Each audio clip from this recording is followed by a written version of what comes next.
Hey, welcome everybody. If you don't know me, my name is Kathryn Griffith, and I am the grant administrator for the General Assistance Program grant through EPA, the Environmental Protection Agency. And this is Joseph Stark, the Ely Shoshone Tribe's Environmental Protection Specialist. How you guys doing? Good. Good. Welcome to the presentation. This is called What You Can Do by the Environmental Department. I'm Joseph Stark. I'm your Environmental Protection Specialist for the tribe. Woo! All right. What does that mean? It means I basically do a lot of research. What to look out for? While the seasons are coming up, there are a lot of things to keep in mind besides turkey and presents. That's for you little guys in the back. This is the time of year where festivities are constantly going on and it's easy to forget about a lot. But let's not forget about the environment. Thanksgiving, can't have Thanksgiving without Snoopy. Let's have a little frosty guy, and then our Happy New Year that's about to come up too. So much to do. This is my man Steve right here, and as you can see, Steve is kind of puzzled. He's not sure what he can do. So during the holidays, it's really easy to lose track of what you're doing. Between cooking, cleaning, the family coming over, it's hard to keep track of everything. But what can you do between all the festivities? Anybody? Your bills are sure to rise in water and power. This also means that the environment gets impacted as well. Let's first talk about your wood stove. Now let's list off some pros and cons. Let's start with the pros. It's cheaper than heating oil, natural gas, and coal, and it also emits fewer pollutants in the air than coal or oil systems. The wood biomass, which means basically the wood you burn, can be grown, purchased locally, and it helps with the local economy, which is very important. You can upgrade your wood stove, and also you can not only just burn logs, but also wood chips, bush clippings, grasses, forest waste, and what that means is you can go out into the forest, say like there's some stuff on the ground, leaves, sticks, twigs, you can pick those up and throw them right in your wood stove. Now the cons to this are the upgrades are expensive for your wood stove. Release carbon monoxide, nitrogen oxides, soot, and you also need to know how to dispose of the ash properly. The fuel that you use, so the wood that you burn, has water in it. So if you don't let it dry properly, you're only going to burn about 30 to 50% while you're still releasing all that carbon monoxide in the air. And if you have a pellet stove, even though you may think it's better, you still have to use a little bit of electricity to run on it. It may not be as good as you think. Now here are some of the risks. Carbon monoxide, which can cause short-term and long-term risks, health risks, while adding to greenhouse gases. This affects your lungs and it makes it hard for you to breathe. The organic compounds in wood smoke photochemically react when exposed to sunlight. This creates an ozone reaction which causes chemical smog and is harmful to the lungs. That means when you're lighting it on fire in the air during the day, when the smoke is in the air and the sun hits it, you're going to create really warm gas that's going to make it really hot, and it's also bad for you to breathe. On cold, windless nights, the carbon dioxide released in smoke stagnates, which means it doesn't move, so it degrades the air quality that you're living around. So that also makes it harder for you to breathe. That also goes into your plants, that also affects your animals, it affects everything. You also got to keep in mind, trees absorb everything that we put out. So when we're driving by and we're releasing, the fuels that we burn in our car, those are actually going into trees too. So what you are burning is not just what's inside the trees, but also what we put in the trees. You need to avoid fire starters. This adds extra chemicals that are really, really bad for your lungs and bad for your throat. This can have really bad effects if you try and breathe it. But if you're still going to burn it, you're going to know how to. So make sure your wood stove doesn't have any leaks. Get it inspected or inspect it yourself. The chemicals, like I said, are extremely harmful to you. Make sure you're burning clean wood. Be sure to keep it in a dry area for about 6 months. What this does is it releases the water molecules inside of it, and it gets rid of all of the pollutants inside of it in a natural way. So when you burn it, it doesn't harm you or the people around you. Instead of using fire starters, like the liquid stuff or the stuff you buy at the store, use pine. They burn much cleaner and they burn much faster, and it's much better for you. For longer lasting fuels, you want to look for oak or cherry wood. These woods burn slower and they emit a lot less smoke, which means it's a lot better for you. Are those in our area? I don't think so. You'll have to settle for pine. Better to keep it dry for 6 months. Yes. The wood that they sell right away that people are always looking for, we should be waiting 6 months before we use that. Give a cleaner burn if you let it dry out. More efficient. Okay. Also, when you're burning it immediately, you're only getting about 30 to 50%. And when you let it dry, you get rid of almost all of those pollutants that are inside your wood because it's being held by water molecules. When you set it on fire, after the 6 months, you have basically no pollutants in it besides the carbon We monoxide. should actually be buying our wood a year before we use it. Yes. We're going to move on to power. This is a quick slide. What is a watt and what is a kilowatt? A watt is measured by 1 joule every second that's happening. And joules are the smallest little measurement of electricity. Kilowatt, on the other hand, is 1,000 watts going through it at one time. Kilowatt, 1,000 watts of joules equals a watt at the same time.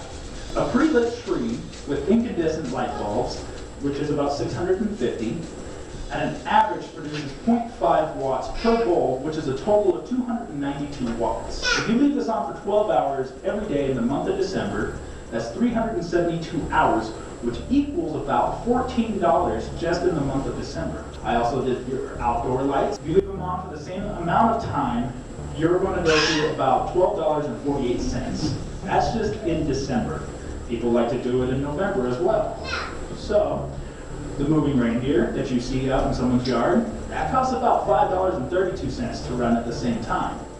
Your inflatable snow globes or Santa globes that you see, those run about $18 at the end of the month.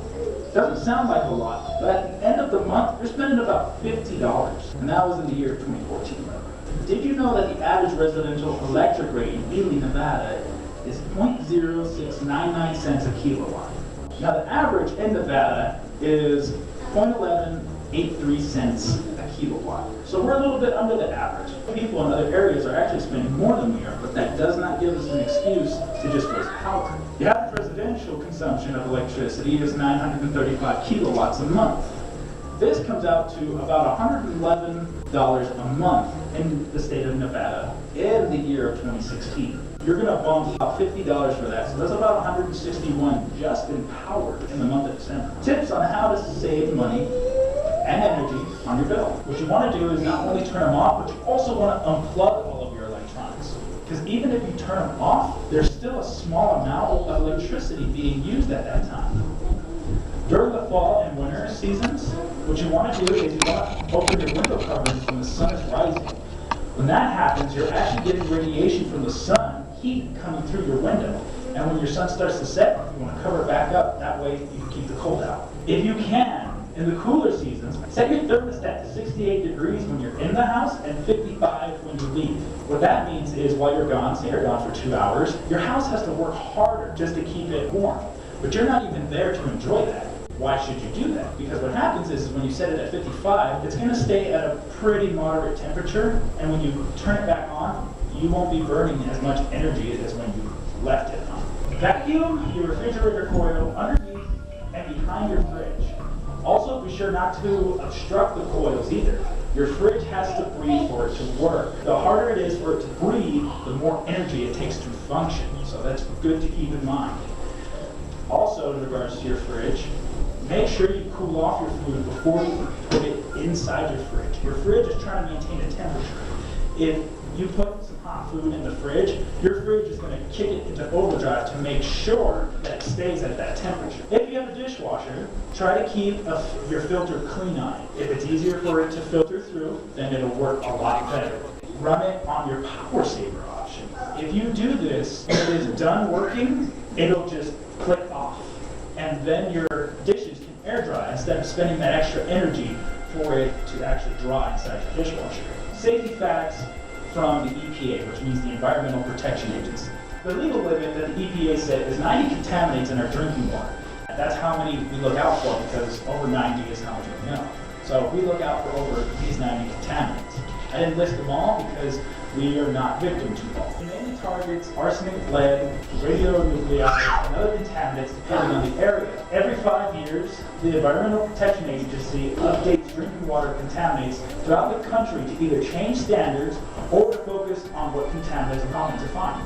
Now in the city of Ely, They conduct 7 monthly exams on every tank every month. We have water stored in 4 tanks. We have a north quart tank that stores 1.5 million gallons, a south tank that holds 1 million gallons, a concrete tank that holds 2 million gallons of water. And the work tank that we have is 0.5 million gallons. All of this combined is 5 million gallons of water for this little city of Ely. Tips to save your water. Defrost your frozen foods in your refrigerator or leave them out for a little while. Do not defrost them by running hot water over them. Your faucet can use up to 4 gallons a minute. Wash your fruits and vegetables in a pan or a pot or in like those plastic containers. That way you can save water instead of, again, 4 gallons a minute. That can really add up if you don't think about it. Then you can use your water. You can use it for indoor plants, you can throw it outside. When washing your dishes by hand, you want to scrape off as much food as possible during the holiday season. I would prefer a composite bin.